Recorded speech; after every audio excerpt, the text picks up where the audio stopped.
नमस्कार दोस्तों, पाथफाइंडर में आप सभी का स्वागत है। मेरा नाम है डॉक्टर महिपाल सिंह राठौड़ और आज इस लेक्चर में मैं आपके साथ डिस्कस करूंगा भारत के पड़ोसी देश भूटान के द्वारा लाया गया एक नया अनोखा सा नियम। तो भूटान ने यह कहा है कि भारत के यात्री जो भूटान घूमने आ रहे हैं वो यहां से ड्यूटी फ्री गोल्ड खरीद कर लेकर जा सकते हैं। तो ये एक बड़ा ही यूनिक अनाउंसमेंट है, क्योंकि अभी तक भूटान और गोल्ड ये दो नाम शायद आपने साथ में कभी नहीं सुने होंगे। लेकिन ऐसी क्या जरूरत आन पड़ी कि भूटान को ये ड्यूटी फ्री गोल्ड शॉप्स का अनाउंसमेंट करना पड़ा। भूटान का टूरिज्म सेक्टर कैसे इंपैक्ट हुआ है कोविड के कारण, इन सभी पॉइंट्स को हम देखेंगे इस लेक्चर में। अगर आप हमारे चैनल पर नए हैं तो चैनल को सब्सक्राइब जरूर करें और इस तरह के अन्य इंटरेस्टिंग करंट अफेयर्स टॉपिक्स हम आपके लिए लेकर आते रहेंगे। मेरे टेलीग्राम चैनल पर जुड़कर आप लेक्चर्स के पीडीएफ डाउनलोड कर सकते हैं और अन्य कोर्सेज जो मेरे अनअकैडमी प्लेटफॉर्म पर चल रहे हैं उनके बारे में आप यहां पर जानकारी ले सकते हैं।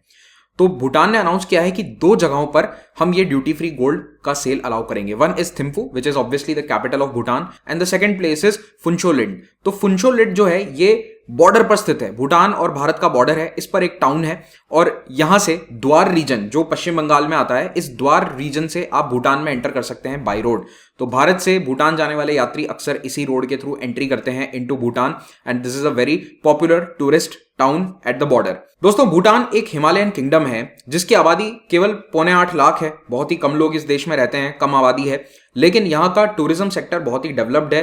It's a very exclusive tourist destination जहां पर लोग पहले नहीं जा सकते थे। टिल 1970s देश बंद था, टूरिज्म अलाउ नहीं करता था और पिछले कुछ दशकों से यहाँ पर टूरिज्म काफी तेजी से बढ़ा है, फला फूला है। लेकिन भूटान सरकार ये कहती है कि जो टूरिस्ट यहाँ आते हैं उनका एक इकोनॉमिक और एक इकोलॉजिकल इंपैक्ट होता है हमारे देश पर, हमारे पर्यावरण पर, उसको ऑफसेट करने के लिए एक फीस ली जाएगी, सस्टेनेबल डेवलपमेंट फी। तो पिछले साल तक भारत के अलावा जो भी देश का नागरिक भूटान घूमने जाता था उसे $65 एसडीएफ फी देनी पड़ती थी प्रतिदिन। जितने दिन आप भूटान में हैं $65 आपको देने होंगे। अगर आप 10 दिन घूमने गए तो $650 हर टूरिस्ट को देने जरूरी थे। 2020 में कोविड आने के बाद भूटान सरकार ने टूरिज्म को बंद कर दिया अपने देश में और लगभग 2.5 साल तक पूरी तरह से टूरिज्म ठप था। In September 2022 they decided to reopen tourism और इस बार इन्होंने भारतीय लोगों के लिए भी एक एसडीएफ लागू किया है। सस्टेनेबल डेवलपमेंट फी होगी ₹1200 प्रति व्यक्ति प्रतिदिन। हालांकि ये केवल $15 है and compare to the other tourist ये बहुत ही कम है, क्योंकि अब बाकी लोगों के लिए इसे 65 से $200 कर दिया गया है। तो अभी भी भारतीय नागरिकों को केवल $15 देने हैं। इनफैक्ट मालदीव्स और बांग्लादेश के नागरिकों के लिए भी ये सेम फी है, but rest all the other nationalities have to pay $200। तो एसडीएफ फी जिनके लिए बिल्कुल नहीं थी उनके लिए ऐड कर दी गई है और जहां पर 65 थी वहां इसको लगभग 3 गुना बढ़ा दिया गया है। ये इसलिए किया गया है ताकि भूटान का जो ये 30 महीने का टूरिज्म सेक्टर का नुकसान है इसको थोड़ा सा ऑफसेट किया जा सके। अब सवाल ये है, जब टूरिज्म सेक्टर इतना अच्छा चल रहा था, सब कुछ बढ़िया है, तो अचानक से ड्यूटी फ्री गोल्ड बेचने की जरूरत कहां आ गई? तो देखिए, इसका सबसे बड़ा रीजन है भारत के नागरिक गोल्ड के दीवाने हैं। आई एम श्योर आप सभी को पता होगा कि भारत में गोल्ड का कंजम्पशन बहुत ज्यादा है। पर्सनल यूज के लिए हम गोल्ड का इस्तेमाल करते हैं। यहाँ केवल गोल्ड एक करेंसी के रूप में इस्तेमाल नहीं होता, गहने बनवाए जाते हैं। भारतीयों का average gold consumption is much more compare to other countries. तो इसीलिए भारतीय नागरिक जब ड्यूटी फ्री गोल्ड सस्ता खरीद सकते हैं तो उन्हें यह अपॉर्चुनिटी भूटान सरकार देना चाहती है। तो इसीलिए भूटान की सरकार ने 21 फरवरी को, जो वहां पर लोसर का दिन भी होता है, न्यू ईयर का, तब यह अनाउंसमेंट किया कि duty free gold tourism department के द्वारा डेजिग्नेटेड शॉप्स पर 2 जगहों पर बेचा जाएगा, थिम्फू एंड फुनचोलिंग।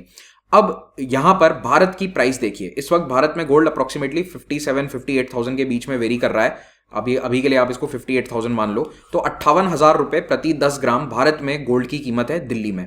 तो भूटान में कितना फर्क पड़ेगा आइए देखते हैं। भूटान की करेंसी का नाम है एनगुल्ट्रुम। ठीक है, थोड़ा सा प्रोनाउंसिएशन अलग भी हो सकता है। अगर किसी को सही प्रोनाउंसिएशन पता हो तो कमेंट में जरूर मेंशन कीजिएगा। तो एनगुल्ट्रुम की वैल्यू ₹1 के बराबर ही होती है। ठीक है, ₹1 = 1 भूटानीज एनगुल्ट्रुम बराबर रखते हैं बीएनटी की value. Due to some economic reasons Bhutan अपनी करेंसी को भारत के बराबर रखता है। क्लियर है?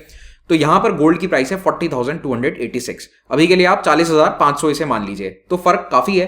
57,500 और 4,500 कितना फर्क हो गया? लगभग 17,000 रुपए प्रति 10 ग्राम का यहां पर फर्क देखने को मिलेगा। अब आप में से कोई अगर ये सोच रहा है कि मेरे घर में शादी आ रही है या मुझे गोल्ड खरीदना है, तो चलो भूटान के बॉर्डर तक चलकर सस्ते में गोल्ड खरीद के ले आते हैं खूब सारा। ऐसा नहीं हो सकता है। तो कुछ टर्म्स एंड कंडीशंस को फॉलो करना जरूरी है। फॉर एग्जांपल, भूटान की तरफ से ये कहा गया है कि एक तो एसडीएफ देना है, कम से कम आप देश में एंट्री करें, 1 दिन मिनिमम रुकें, 1 रात मिनिमम रुकें, उसके बाद ही आप ये गोल्ड परचेस कर सकते हैं। और जहां पर भी आप रुक रहे हैं वो होटल टूरिज्म डिपार्टमेंट के द्वारा सर्टिफाइड हो, उसका आपको बुकिंग वगैरह दिखाना पड़ेगा, पेपर वर्क दिखाना होगा बुकिंग का या इनवॉइस दिखाना होगा होटल का। इसका मतलब है कि आपके ये 1200 रुपए और होटल की बुकिंग के चार्जेस, तो मिनिमम 2500 रुपए 2400 रुपए की होटल है फुनशोलिंग में भी अगर आप जाकर स्टे करते हैं. So approximately 25 plus 1200, then you have to spend at least 3700 rupees more. और अगर गोल्ड की कीमत को भी इसमें मैं जोड़ लेता हूं तो लगभग ये कीमत 44,000 के आसपास आ जाती है. थोड़ी सी ज्यादा है, 44,200 रुपीज होगा.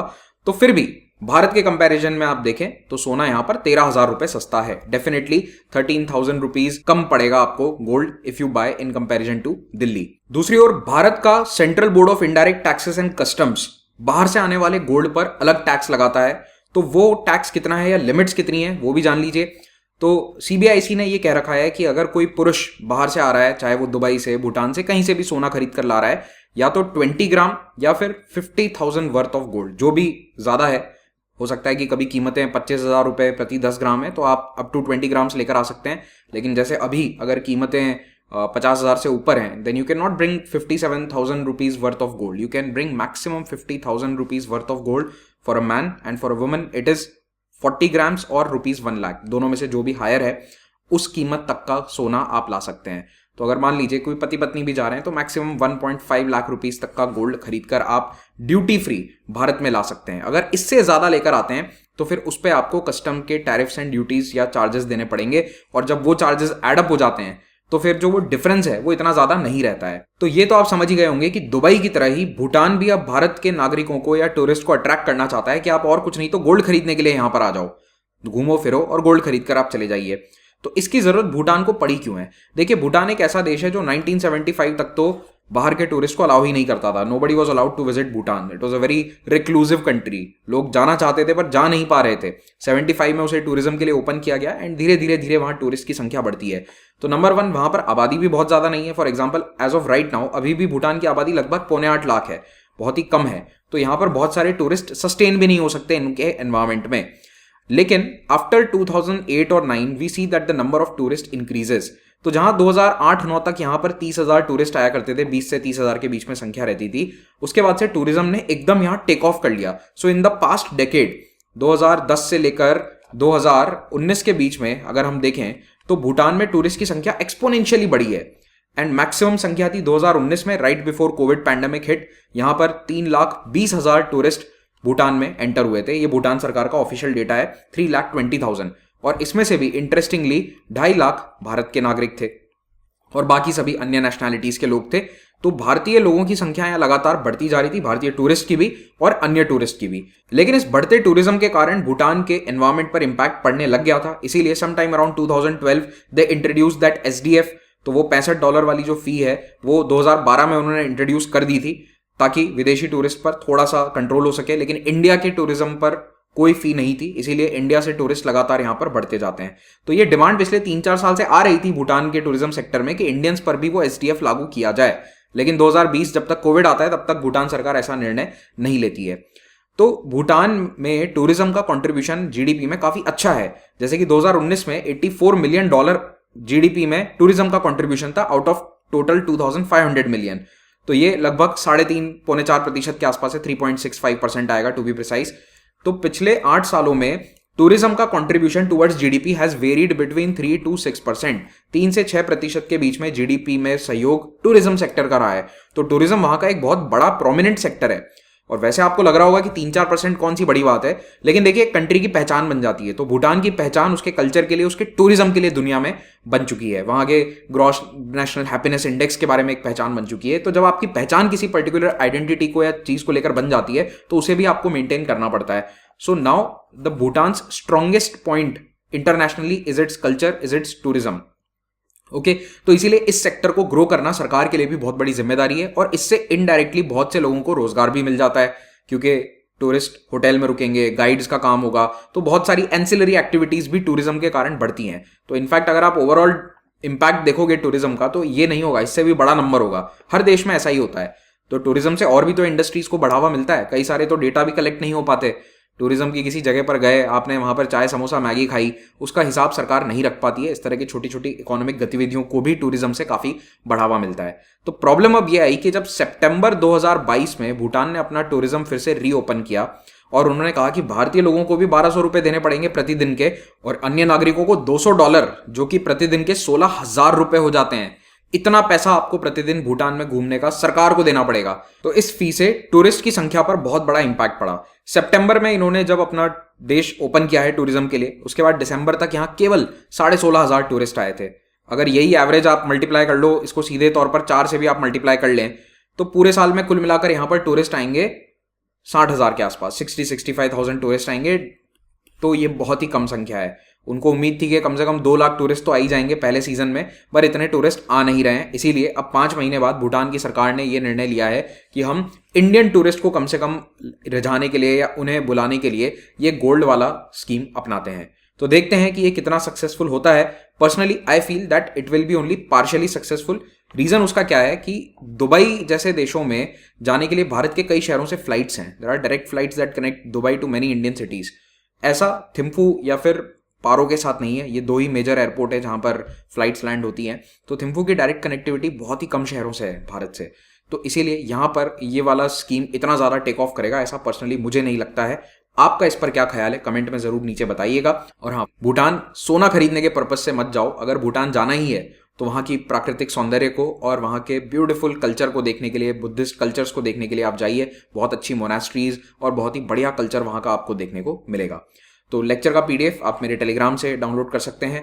यूपीएससी 2023 के एस्पिरेंट्स के लिए हम एक क्रैश कोर्स लेकर आ रहे हैं, पाथफाइंडर प्रीलिम्स क्रैश कोर्स। ये 1 मार्च से शुरू हो चुका है। आज सुबह इसकी पहली क्लास है। तो इस क्लास में अगर आप मिस भी कर देते हैं तो भी आप ज्वाइन कर सकते हैं। नेक्स्ट डे से रिकॉर्डेड क्लासेस आपके लिए अवेलेबल रहेंगी जो भी इस बैच को ज्वाइन करेगा। अब ये कोर्स हमने केवल 5600 रुपीज़ का रखा है। रीज़न बीइंग ताकि जो एस्पिरेंट्स पूरा कोर्स एक बार फटाफट पढ़ना चाहते हैं लेकिन वो पूरा 50,000 रुपीज़ का अनअकैडमी का मेन सब्सक्रिप्शन अवेल नहीं करना चाहते, उनको ये फायदा मिल सके, उनको बेनिफिट मिल सके। इसीलिए हमने ये क्रैश कोर्स का प्राइस काफ़ी कम रखा है। But if you are joining this course then you will be accessing only this course. Otherwise अगर आप 24 या 25 के लिए कॉम्प्रिहेंसिवली यूपीएससी की तैयारी करना चाहते हैं तो फिर आप अनअकैडमी का मेन सब्सक्रिप्शन अवेल कीजिए। और वो सब्सक्रिप्शन आपको मिल जाएगा नीचे दिए गए लिंक पर। उसमें आपको बहुत सारी अन्य फैसिलिटीज़ भी मिलेंगी और ये लंबे समय तक क्लास चलती हैं। इसमें 1 साल तक क्लासेस होंगी और इसमें आपको डिस्काउंट्स भी काफ़ी सारे मिल जाएंगे। तो सभी कोर्सेज हमारे EMI पर भी अवेलेबल हैं। इनको आप अवेल कर सकते हैं। इस फ़ोन नंबर पे कॉल करके सारे डिस्काउंट, बेस्ट जो भी डिस्काउंट अवेलेबल है वो कौन सा होगा ये आपको फ़ोन नंबर पर बता दिया जाएगा। फ़ोन करके इन्हें कहिए कि महिपाल सर का लेक्चर देखकर आ रहे हैं तो वो आपको सारी डिटेल्स दे देंगे। हमारे हर हफ्ते नए बैचेस बनते हैं, इनको भी आप ज्वाइन कीजिए। प्रीलिम्स की टेस्ट सीरीज हमारी लॉन्च हो चुकी है। ऑफलाइन सेंटर पर भी अब हम पढ़ाते हैं एंड EPFO का course is live. You can go and watch that as well. Thank you very much. Have a great day.